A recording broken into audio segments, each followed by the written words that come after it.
ఎన్నో అంతర్గత భేటీలు, అప్పుడప్పుడు విందులు, నాయకత్వ మార్పు లేదంటూనే లోగుట్టుగా పైరవీలు, అనేక ట్విస్టులతో రసవత్తరంగా సాగింది కన్నడ రాజకీయం.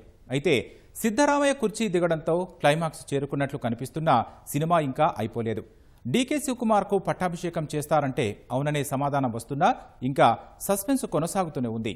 ఇప్పుడు బాల్ హైకమాండ్ కోర్టులో పడింది. కొత్త ముఖ్యమంత్రి ఎంపికకు సన్నాహాలు ముమ్మరంగా సాగుతుండగా సిద్ధరామయ్య ఖర్గేతో పాటు రాహుల్ గాంధీతో సమావేశమయ్యారు. సీఎం పదవిని వదులుకున్న సిద్ధరామయ్య భారీగానే డిమాండ్లు పెట్టినట్లు తెలుస్తోంది. తన కుమారుడితో పాటు విధేయులకు మంత్రి పదవులు ఇవ్వాలని గట్టిగానే లాబింగ్ చేస్తున్నట్లు సమాచారం.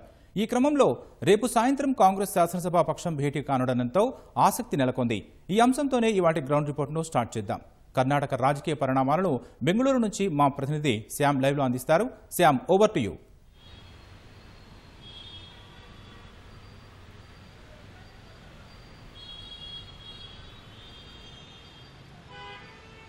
కర్ణాటక రాజకీయాలు చాలా రసవత్తరంగా మారాయి, చాలా ఆసక్తికరంగా కూడా మారాయి.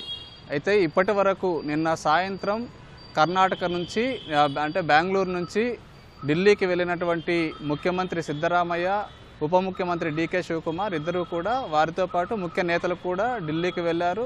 ఉదయం నుంచి ఢిల్లీలో చాలా బిజీగా గడుపుతూ ఉన్నారు. ప్రధానంగా రాహుల్ గాంధీ, సోనియా గాంధీ, మల్లికార్జున ఖర్గే వీరితో వేరువేరుగా ఇద్దరు నేతలు సమావేశమయ్యారు. ప్రధానంగా ఈ సమావేశానికి సంబంధించి అక్కడ కూడా ఆధిపత్య పోరే కొనసాగుతున్నట్లుగా మనకు స్పష్టంగా తెలుస్తూ ఉంది. ప్రధానంగా డీకే శివకుమార్ వర్గం ఒకటి ఉంటుంది, సిద్ధరామయ్య వర్గం ఒకటి ఉంటుంది. ఈ రెండు వర్గాలు సిద్ధరామయ్య కుర్చీ దిగినా కూడా, రాజీనామా చేసినా కూడా, డీకే శివకుమార్ ఒకవేళ ముఖ్యమంత్రి అయినా కూడా ఆయన మంత్రి కేబినెట్లో తనకు అనుకూలంగా ఉన్నటువంటి వారు, తనకు ఎంతో నమ్మకంగా ఉన్నటువంటి వారు వారినే ఈ కొత్త మంత్రిమండలిలో కూడా ఉండాలి, కొత్త క్యాబినెట్లో కూడా ఉండాలని చెప్పి ఆయన పట్టుబడుతూ ఉన్నారు. దీంతో పాటు తన కుమారుడు యతీంద్రను కూడా ఉప ముఖ్యమంత్రిని చేయాలి, ఉప ముఖ్యమంత్రితో పాటు కీలకమైన 3 నుంచి 4 శాఖలు ఆయన తన కుమారుడికి ఇవ్వాలని చెప్పి ఆయన పట్టుబడుతున్నారు. ఇప్పటికే తన కుమారుడు ఎమ్మెల్సీగా యతీంద్ర కొనసాగుతున్నారు. ఆయనకు ఈ ఉప ముఖ్యమంత్రితో పాటు 3 శాఖలు, కీలకమైన శాఖలు ఇవ్వాలని చెప్పి పట్టుబడుతూ ఉన్నారు. డీకే శివకుమార్ పూర్తిగా తన క్యాబినెట్ని జన్జీ క్యాబినెట్గా రూపొందించాలి, పాత వారిని అందరికీ ఉద్వాసన పలికి కొత్త వారిని తీసుకోవాలి అనే ప్రపోజల్ను తీసుకొచ్చినట్లుగా మనకు తెలుస్తూ ఉంది. ప్రధానంగా రాహుల్ గాంధీ, ప్రియాంక గాంధీలు కూడా ఇదే చెప్పినట్లుగా సమాచారం వస్తూ ఉంది. రాహుల్ గాంధీ, ప్రియాంక గాంధీ కొత్త వారికి అంటే 2028లో కర్ణాటకలో ఎన్నికలు జరగనున్నాయి. ఈ ఎన్నికల నేపథ్యంలోనే కొత్త వారిని తీసుకోవాలి, కొత్త వారితోనే మొత్తం కూర్పు ఉండాలి, సామాజిక సమీకరణలు, ప్రాంతీయ వారీగా సమీకరణలు ఈ రెండింటిని పరిశీలించి ఈ రెండింటిని సమతుల్యం చేసుకోవాలని చెప్పి ఇప్పటికే భావిస్తున్నారు. అందులో భాగంగా జన్జీ మంత్రిమండలిని ఏర్పాటు చేయాలి అనేది కూడా ప్రపోజల్ వచ్చింది. అయితే ఇంతవరకు ఎవరికి ఎలాంటి హామీ ఇవ్వలేదు.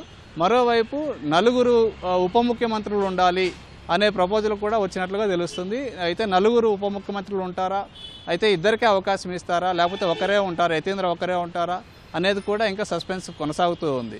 అయితే ఇవాళ సాయంత్రం మరికొద్దిసేపట్లో ఆపద్ధర్మ ముఖ్యమంత్రిగా ఉన్నటువంటి సిద్ధరామయ్య బెంగళూరుకు రానున్నట్లు మనకు సమాచారం వచ్చింది. ఆయన బెంగళూరుకు సాయంత్రం చేరుకుంటారు. డీకే శివకుమార్ కూడా ఆయన తర్వాత డీకే శివకుమార్ ఈ రాత్రికి చేరుకుంటారని చెప్పి సమాచారం వస్తూ ఉంది. అయితే ముఖ్యమైన నేతలు, మరోవైపు సీనియర్ నేతలందరూ కూడా తమకు మంత్రి పదవులు కావాలి, తమకు కీలకమైన పదవులు కావాలని చెప్పి ఢిల్లీలో లాబీ చేస్తున్నట్లుగా మనకు సమాచారం అందుతుంది.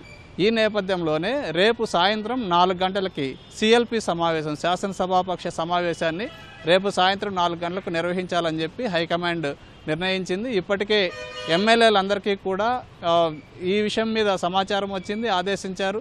రేపు సాయంత్రం 4 గంటలకు అందరూ విధిగా విధాన సౌధాలో, అసెంబ్లీలో ఈ సమావేశం ఉంటుందని చెప్పి క్లియర్గా ఆదేశాలు వెళ్ళాయి. రేపు సాయంత్రానికి ఈ సిఎల్పి సమావేశానికి ఏర్పాట్లు కూడా ముమ్మరంగా సాగుతున్నాయి.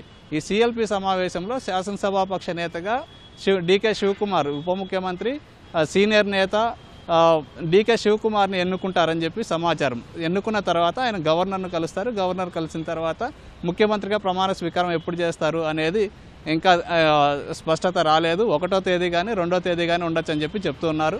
ఆయనకు జాతకాలు మీద ఎక్కువ నమ్మకం కాబట్టి జ్యోతిషులు చెప్పిన దాన్ని బట్టి ఒక మంచి ముహూర్తాన్ని ఆయన పెట్టుకొని ఆ ముహూర్తం ప్రకారం ముఖ్యమంత్రిగా బాధ్యతలు చేపట్టే అవకాశం ఉందని చెప్పి బెంగళూరులో చర్చ జరుగుతూ ఉంది. మొత్తానికైతే ఈ కర్ణాటక రాజకీయం ఒకవేళ డీకే శివకుమార్ ముఖ్యమంత్రి అయినా కూడా మొత్తం తన ప్రభావం ఉండాలి, తాను చెప్పినట్లే జరగాలి అని చెప్పి ఇప్పటికే ముఖ్యమంత్రిగా ఉన్నటువంటి సిద్ధరామయ్య పావులు కదుపుతున్నారు. ఇది ఎంతవరకు నెరవేరుతుందో మనం చూడాలి. అయితే ఈయనకు రాజ్యసభ ఇస్తామని చెప్పినా కూడా సిద్ధరామయ్యకు రాజ్యసభ తీసుకోవడానికి ఆయన ఇష్టపడటం లేదు, రాజ్యసభకు వెళ్ళడానికి ఆయన ఆసక్తి చూపడం లేదు. ఈ విషయాన్ని క్లియర్గా రాహుల్ గాంధీకి చెప్పినట్లుగా మనకు సమాచారం అందుతుంది. మొత్తానికైతే రేపు సాయంత్రం సిఎల్పి సమావేశం జరగనుంది. ఈ సిఎల్పి సమావేశంలో డీకే శివకుమార్ని శాసనసభాపక్ష నేతగా ఎన్నుకోనున్నారు. ఇది ప్రస్తుతం బెంగళూరులో జరుగుతున్నటువంటి తాజా పరిణామం.